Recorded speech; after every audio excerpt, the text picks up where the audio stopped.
Pessoal, hoje é o dia dela, Manuela. Pessoal, antes da gente começar, curte, compartilha, se inscreve no canal, fazer toda aquela coisa boa. E aí pessoal, tudo bem? Bom dia pra vocês.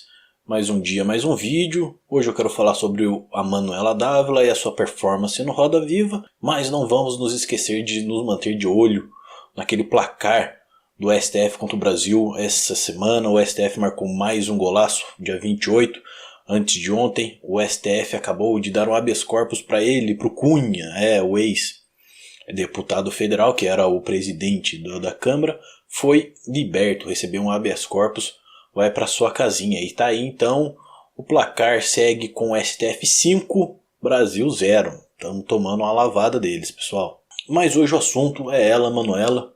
Vamos falar da Manuela Dávila, de sua performance no Roda Viva e de como a internet e o meio políticos estão respondendo sobre a sua atuação no programa Roda Viva. Muita gente falando bem, muita gente falando mal, muita gente no meio. Vamos ver como é que foi tudo isso. A primeira coisa que eu tenho para falar para vocês foi a escolha da roupa da Manuela, que eu achei muito bacana. Ela estava usando uma camiseta preta escrito "Lute como uma garota", que eu achei muito legal. Aqui no Brasil a gente tem essa mania feia de copiar as coisas que acontecem lá fora, tudo que tem de pior lá no mundo a gente traz para o Brasil. E essa campanha Como uma Garota foi uma campanha já defunta já nos Estados Unidos, que não colou, não pegou. Essa terceira onda do feminismo só veio para fazer M no mundo. E essa camiseta, o Like a Girl, que tinha lá nos Estados Unidos, tinha Fight Like a Girl, Run Like a Girl, um monte de coisas como uma garota. Eles fizeram isso para tentar trazer um pouco de... Eu não sei por que eles fizeram isso. Essa campanha do Fight Like a Girl não pegou em lugar nenhum. Essa questão de lutar como uma garota é uma coisa idiota. As feministas erram como sempre. Vocês não têm que imitar os homens, você tem que engrandecer as capacidades que só as mulheres têm. Poxa vida, coloca ela, pense como uma garota. Mas vamos lá, Manuela, performance da Manuela foi uma coisa meio mais ou menos. Não foi uma performance avassaladora, nem algo que vai a destruir.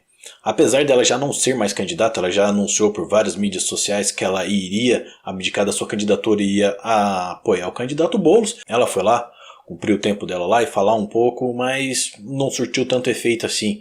Algumas perguntas que não foram assim tão contundentes foram o suficiente para fazer com que ela titubeasse, divergisse, ou então fizesse um pouquinho de sofismo ali na hora. A pergunta que eu achei mais desnecessária que ela fizesse isso foi uma pergunta sobre a castração química em relação à violência com mulher e estupros. Ela falou que ela gostaria que existissem menos estupros. Ela falou que tem que se combater essa cultura de estupro no Brasil. E tem muita gente de novo comprando essa ideia que está vindo da gringa já. Essa ideia também não colou nos Estados Unidos, mas está chegando aqui. O Brasil, ele vive uma cultura de violência com a mulher. Realmente. Eu me lembro quando eu era criança, o meu pai falou assim: filho, vem aqui, senta no meu colo pra gente ter aquela conversa. Olha, filho, você não pode respeitar mulher nenhuma e você tem que bater em todas e pegar todas e tratar a mulher como se fosse lixo. Me lembro quando eu tive essa conversa com meu pai. Todo homem teve essa conversa com o pai, pra falar a verdade. É uma coisa assim que a gente tem um rito de passagem, sabe? É uma cultura, tá dentro do sangue do brasileiro tratar a mulher mal. Realmente, é isso que acontece no Brasil. Todo homem que nasce, entendeu? Ele ganha uma cartilinha lá e na cartilinha tá escrito: trate mulher como lixo. Entendeu? Porque é isso que significa ter uma cultura de estupro no país. É como se nós cultuássemos o estupro, e não justamente o contrário. Porque o que acontece no Brasil, quando você fica sabendo que um cara estuprou uma menina, é que existe uma caçada contra esse cara. Quando algum preso chega na cadeia e os presos descobrem que ele era estuprador, você não vai querer saber o que acontece com esse cara. Bem chato. O Brasil não tem cultura de estupro. Era muito fácil você simplesmente chegar para a pessoa e falar: sou a favor, sou contra. Mas eu acho que isso é difícil demais pra você, né? Segue o jogo. Outra pergunta muito fácil dela ter respondido entre o sim e o não foi a pergunta sobre o Lula. O pessoal perguntou se ela era a favor do Lula estar preso, se ela é a favor do Lula ser candidato. É uma coisa assim que é terrível. Ela querer falar que não, o Lula foi preso sem provas, e querer falar que o Lula está preso porque ele é primeiro na campanha. Poxa vida, mano, isso não cola mais. Isso não tenta defender o cara, é feio. É muito feio você fazer isso. Ok, eles fazem isso para tentar puxar um pouco de voto da esquerda ali, do PT, entendeu? Mas não adianta, não vai.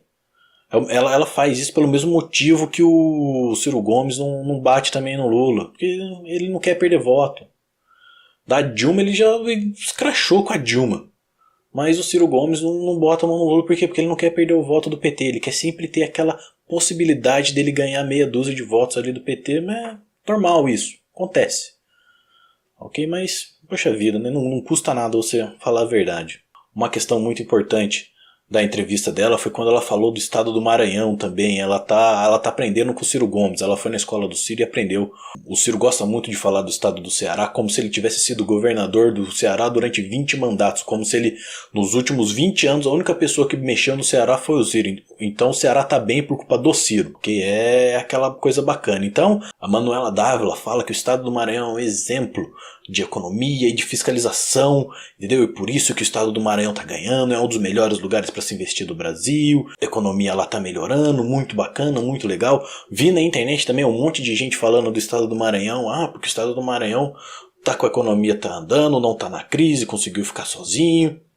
Mas aí vamos ver o que tá acontecendo no Maranhão de verdade. O Maranhão, ele é um estado que está sempre em déficit. O Maranhão é um estado que ele não consegue pagar as próprias contas. Eles têm sempre que pegar fundos da União para conseguir pagar as contas do estado. Olha só, o Maranhão é um estado muito bacana. Vamos ver aqui umas estatísticas rapidinhas. Olha só, a previsão do déficit do Maranhão era de 277 para o ano passado. Okay? Só que esse déficit, no fim do ano, a previsão foi de 277 milhões. No fim do ano, foi de 1,1 bilhão. Ou seja, 3 vezes mais do que o que foi previsto. Okay? Então o Maranhão não é um estado que é um exemplo de gerenciamento fiscal, okay, de economia. Se você tem uma previsão X e no fim do ano o seu resultado é 3x, e isso é dívida, isso não é uma coisa legal. Tá, okay? E isso daí, esse aumento, tá, okay, de 3 vezes nas suas dívidas foi um aumento de quase 20% no ano anterior, no ano de 2016. Eu acho que é um aumento de 17,7% em relação a 2016. Então é aquela velha história, né? Ou o lugar é um lugar bom para se investir, ou então tá devendo até as calças. Mas aí fica a sua interpretação, Manuela. Quem sou eu para julgar a sua interpretação? Mas o principal dessa questão do Maranhão é isso. O pessoal fala como se eles fossem responsáveis diretamente pela vida e pela morte do estado. Entendeu? É como se eles chegassem lá e falassem: não, o Maranhão, que é o meu estado, que eu estive lá, ele só tá bom por culpa de mim. Como se ela tivesse tido, assim, um papel primário na gerência do estado. Da mesma maneira que o Ciro Gomes gosta de falar das escolas e do estado do Ceará, como se ele tivesse sido o fator primário em todas as benesses do estado, tirando totalmente assim qualquer mérito de qualquer outra pessoa lá. A gente tem que ficar de olho. E aí, depois de toda essa questão na internet, do pessoal falar que ela foi honrada, do pessoal falar que ela não respondeu nada, que ela só fez sofismo, que ela desviou de todas as perguntas, e do pessoal defender ela, o que aconteceu? A feminista recorreu, porque as feministas sempre recorrem. Ela voltou pro fantasma do patriarcado, tá ok? Voltou pro fantasma do machismo, botou a culpa no machismo institucional. A Manuela disse que ela sofreu mais que o dobro de interrupções que o candidato Ciro Gomes. E isso é um problema do patriarcado. Realmente, você está concorrendo para o cargo mais importante da nação e você não consegue lidar com meia dúzia de repórteres. O que você acha que vai acontecer com você quando você for presidente do país e você tiver que lidar com senadores, deputados, com ministros, com assessores, com pessoas que estão institucionalizadas lá dentro e que podem ser muito mais machistas do que esses repórteres que estavam aí? O que você acha que vai acontecer quando você estiver lá no meio das velhas raposas da política? Tem que pensar melhor aí, né? Vamos achar uma desculpa melhor para você. Mas eu quero dizer também que a coitada não está sozinha. Ela não está sozinha nessa causa, dessa luta contra o machismo, que ela foi interrompida, que não deixaram ela falar, que calaram a voz dela durante a entrevista do Roda Viva. Não, tem uma outra pessoa junto com ela, e essa pessoa é o Ciro Gomes, que agora está lançando uma nova campanha aí no YouTube com seus asseclas, com seus cães de guarda aí, com o pessoal que foi muito bem pago para falar bem do Ciro. O pessoal tá todo mundo aí colocando uma campanha nova falando que vão calar o Ciro. O Ciro dá piti lá em Minas Gerais lá, e o problema é o pessoal que não quis escutar o Ciro, que vaiou o Ciro, que falou: Poxa vida, é outro também. Então, pessoal, é isso aí por hoje. Fiquem bem, fiquem espertos. Até a próxima, pessoal. Valeu. Não se esquece de curtir, compartilhar e se inscrever aqui embaixo, hein?